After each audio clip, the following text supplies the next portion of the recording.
ঠান্ডা ঘর থেকে ফৌজদারি মামলায় অভিযুক্ত প্রধানমন্ত্রী, মুখ্যমন্ত্রী বা অন্য মন্ত্রীদের অপসারণ সংক্রান্ত বিল ফিরিয়ে আনতে চলেছে মোদী সরকার।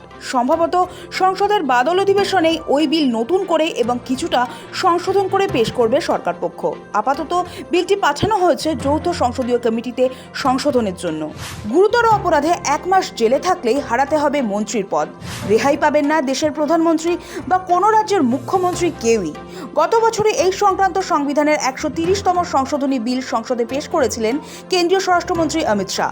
আগস্টের সংসদের বাদল অধিবেশনের শেষ দিন লোকসভায় 3টি গুরুত্বপূর্ণ বিল পেশ করেন তিনি।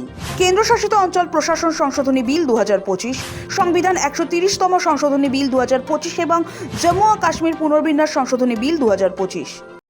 भारत के संविधान का संशोधन करने वाले विधेयक को पुनर्स्थापित करने की अनुमति दी जाए।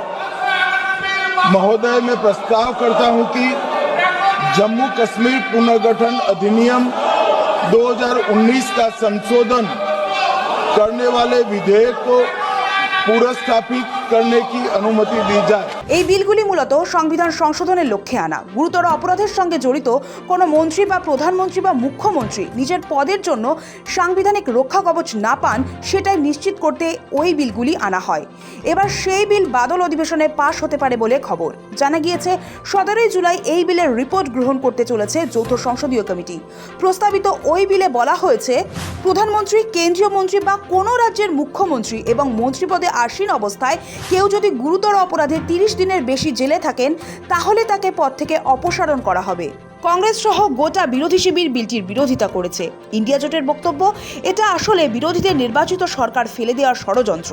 তৃণমূল সুপ্রিমো মমতা বন্দ্যোপাধ্যায় সে সময় বলেন, এই বিল আসলে সুপার এমার্জেন্সি লাগু করার চেষ্টা। ভারতের গণতান্ত্রিক কাঠামোকে চিরতরে ভেঙে দেওয়ার চেষ্টা করছে মোদী সরকার। শেষমেশ সরকার বিলটিতে ভোটাভুটি না করিয়ে সেটিকে যৌথ সংসদীয় কমিটিতে পাঠানোর সিদ্ধান্ত নেয়। বিজেপি সাংসদ অপরাজিতা ষড়ঙ্গীর নেতৃত্বে গঠিত ওই কমিটি দীর্ঘদিন ধরে বিলটি নিয়ে বিভিন্ন মহলের প্রতিক্রিয়া নিচ্ছে। সূত্রের খবর, 17 জুলাই সংসদীয় কমিটি বিলটিতে ছাড়পত্র দিয়ে দিতে পারে। বাদল অধিবেশনের আগেই কমিটির রিপোর্ট।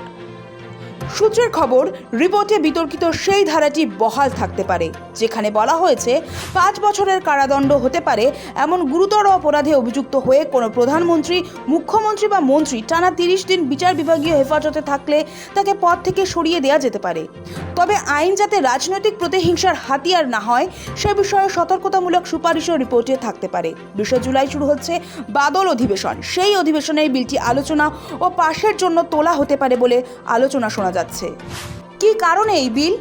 দিল্লির প্রাক্তন মুখ্যমন্ত্রী অরবিন্দ কেজরিওয়াল এবং তামিলনাড়ুর ডিএমকে সরকারের তৎকালীন মন্ত্রী ভি সেন্থিল বালাজি গ্রেফতার হওয়ার পরও মন্ত্রী হিসেবে কাজ চালিয়ে যান।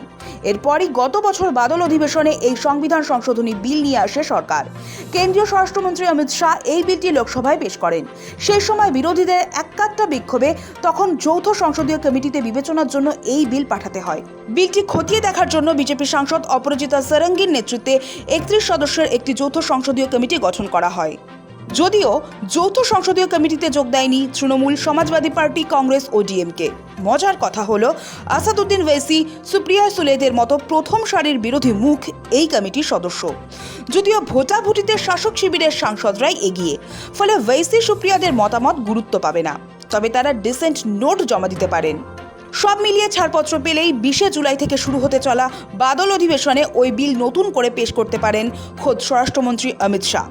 এই বিলগুলি যেহেতু সংবিধান সংশোধনী, তাই সেগুলি পাশ করানোর জন্য 2/3 সংখ্যাগরিষ্ঠতার প্রয়োজন পড়বে।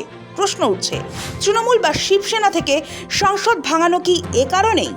তার কারণ 26 বিধানসভা নির্বাচনের পরে তৃণমূল থেকে বেরিয়ে 20 জন সাংসদ ইতিমধ্যে এনসিপিআইতে যোগ দিয়েছেন। বলা ভালো, বিজেপি নেতৃত্বাধীন জোট এনডিএতে সামিল হয়েছেন তারা।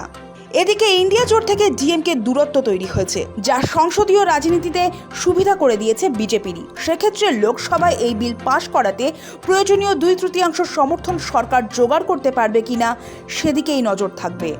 ব্যুরো রিপোর্ট, সময়, কলকাতা।